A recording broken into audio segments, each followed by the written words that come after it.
اعوذ باللہ من الشیطان الرجیم، بسم اللہ الرحمن الرحیم۔ عزیز طلبہ، آج کا ہمارا جو سبق ہے یہ علم التجوید اور اس کی تعریف کے حوالے سے ہے۔ کسی بھی علم یا فن کو شروع کرنے سے پیشتر اس کی تعریف، اس کا موضوع، اس کی غرض و غایت، اور یہ کہ اس علم کا حاصل کرنے یا نہ کرنے کا شرعی حکم کیا ہے، یہ جاننا بہت ضروری ہے۔ اب علم التجوید، اس کی تعریف جو ہے اور اس کی غرض، اب تعریف کے حوالے سے یہ ایسا فن ہے اور ایسا علم ہے۔ آپ اگر مثال کے طور پہ کوئی بھی اور علم حاصل کرنا چاہتے ہیں، حدیث کا علم حاصل کرنا ہے، تفسیر کا کرنا ہے، اصول تفسیر پڑھیں گے، آپ کو اصول تفسیر کر کے نہیں دکھانے پڑیں گے، اصول حدیث کر کے نہیں دکھانے پڑیں گے، بلکہ تجوید ایسا علم ہے، اس کو جب پڑھا جاتا ہے تو یہ کر کے بھی دکھانا پڑتا ہے۔ یہ علم بھی ہے اور فن بھی ہے، یہ علم بھی ہے اور فن بھی ہے، کیونکہ اس کو پڑھا بھی جاتا ہے، سیکھا بھی جاتا ہے اور کر کے بھی دکھایا جاتا ہے۔ کسی بھی علم کو حاصل کرنے سے پہلے یہ جاننا ضروری ہے کہ اس کی تعریف کیا ہے۔ ٹھیک ہے، تجوید کا لغوی معنی ہے ستھرا کرنا یا کھڑا کرنا، حسن، خوبصورتی۔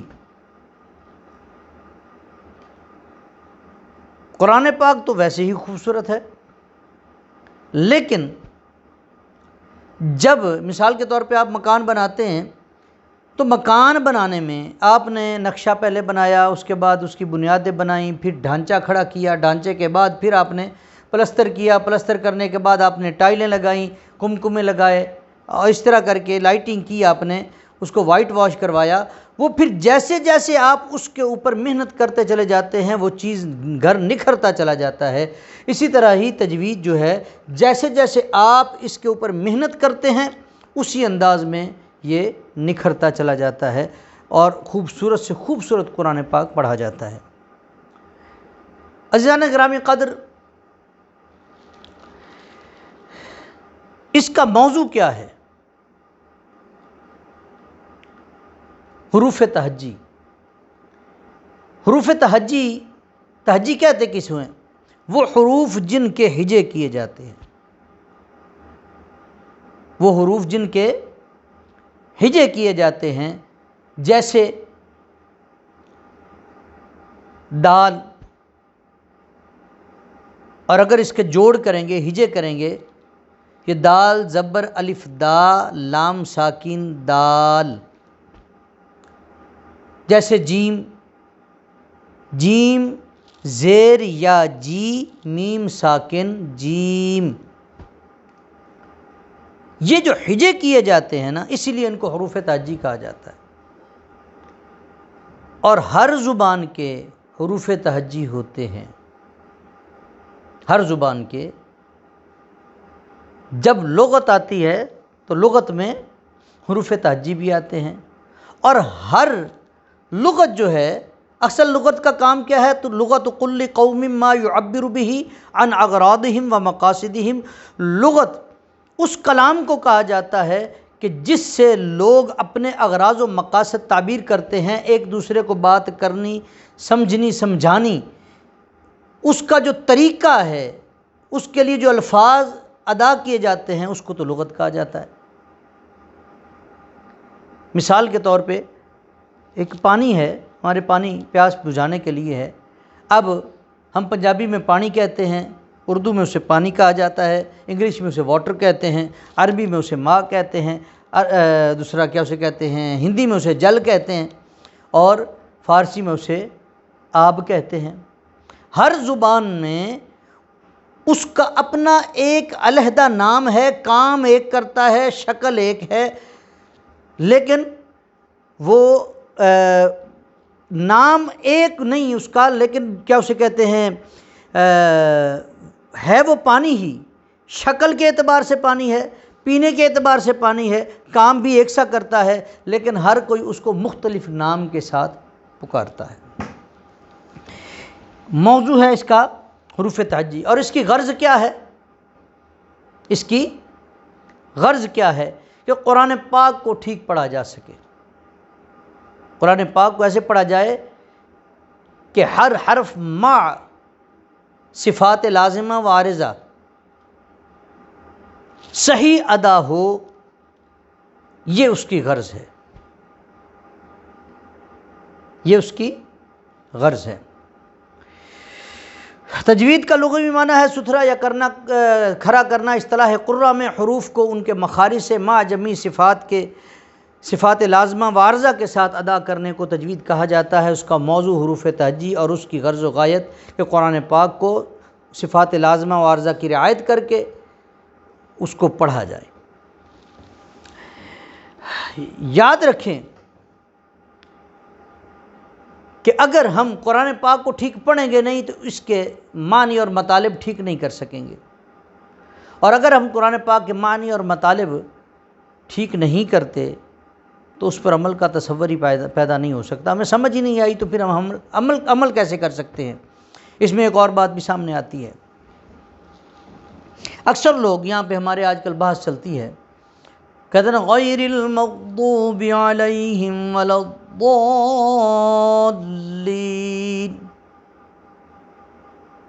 حرف ضاد، اس کو کئی لوگ کہہ دیتے ہیں کہ اسے مشابہ بالضاء پڑھنا جائز ہے۔ اور بھائی کیوں پڑھیں مشابہ بالضاء؟ کیوں پڑھیں؟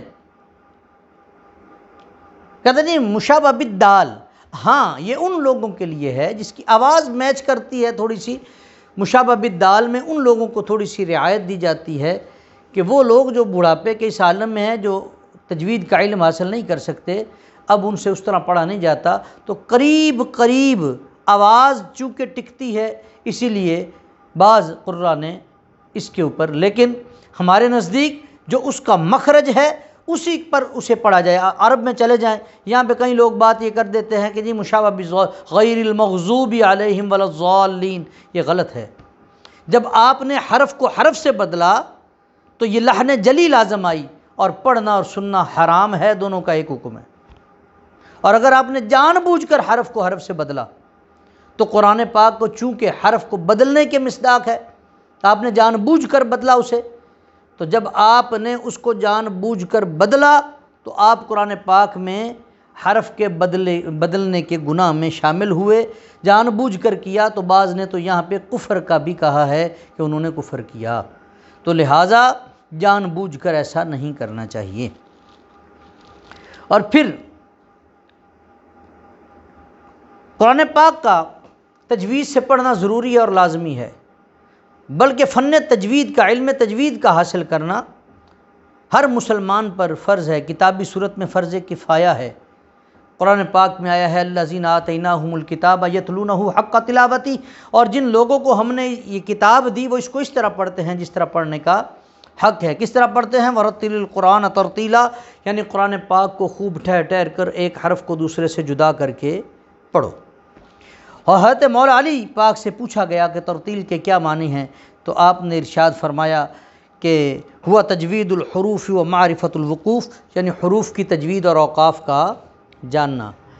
یعنی تجوید اگر لفظ یہاں پہ استعمال ہوا ہے تو اسے ہم یہ کہہ سکتے ہیں کہ حروف کو سنوارنا، ستھرا کرنا یا کھڑا کرنا، اور اوقاف کا رکنے کا طریقہ جو ہے، ہم نے وقف کیسے کرنا ہے، اس کا جاننا۔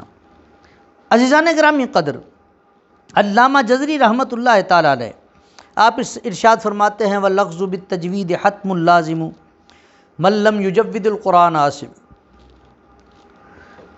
یعنی علم و تجوید کا حاصل کرنا ضروری ہے اور لازمی ہے، جو شخص قرآن پاک کو تجوید سے نہیں پڑھتا وہ گناہ گار ہے۔ دوسری جگہ ارشاد فرماتے ہیں لِأَنَّهُ بِهِ الْإِلَٰهُ أَنزَلَ وَهَكَذَا مِنْهُ إِلَيْنَا وَصَلَ، اس لیے اس کی شان یہ ہے کہ اللہ تعالیٰ نے اس کو تجویدی کے ساتھ نازل فرمایا، اور اسی طرح تجویدی کے ساتھ یہ حق تعالیٰ سے ہم تک پہنچا۔ یاد رکھیں کہ جہاں پر صرف قرآن پاک کی تلاوت کرنا ثواب کا ذریعہ ہے، وہاں خوش آوازی سے پڑھنا یہ مسنون بھی ہے، بلکہ اس کو صاحب المنجد نے لکھا ہے کہ ترتیل کے معنی میں خفض الصوت و تحسین الصوت، یعنی پڑھائی کے وقت آواز کو پست اور ہلکا کرنا اور خوش آوازی سے پڑھنا۔ حدیث ہے زین القرآن باصواتکم فإن الصوت الحسن یزید القرآن حسنا، زین القرآن باصواتکم، قرآن پاک کو اپنی آواز سے آراستہ کرو۔ دوسری جگہ حدیث پاک میں حسن القرآن باصواتکم فإن الصوت الحسن یزید القرآن حسنا، یعنی خوبصورت کرو قرآن پاک کو اپنی آواز کے ساتھ، کہ تحقیق اچھی آواز قرآن کے حسن میں اور بھی اضافہ کرتی ہے۔ ایسی اور بھی احادیث موجود ہیں۔ عزیزان گرامی قدر، عزیز طلباء، یہ سلسلہ آگے اس طرح انشاءاللہ چلتا رہے گا۔ صرف ایک بات آپ کو بتانا چاہتا ہوں کہ ہم اگر اس کا پہلا خطبہ دیکھیں نا،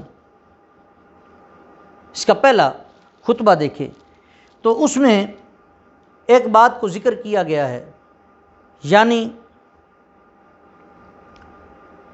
ان کا الحمدللہ رب العالمین والصلاة والسلام علی سید المرسلین سیدنا و نبینا و شفیعنا و مولانا محمد و آلہ وصحبہ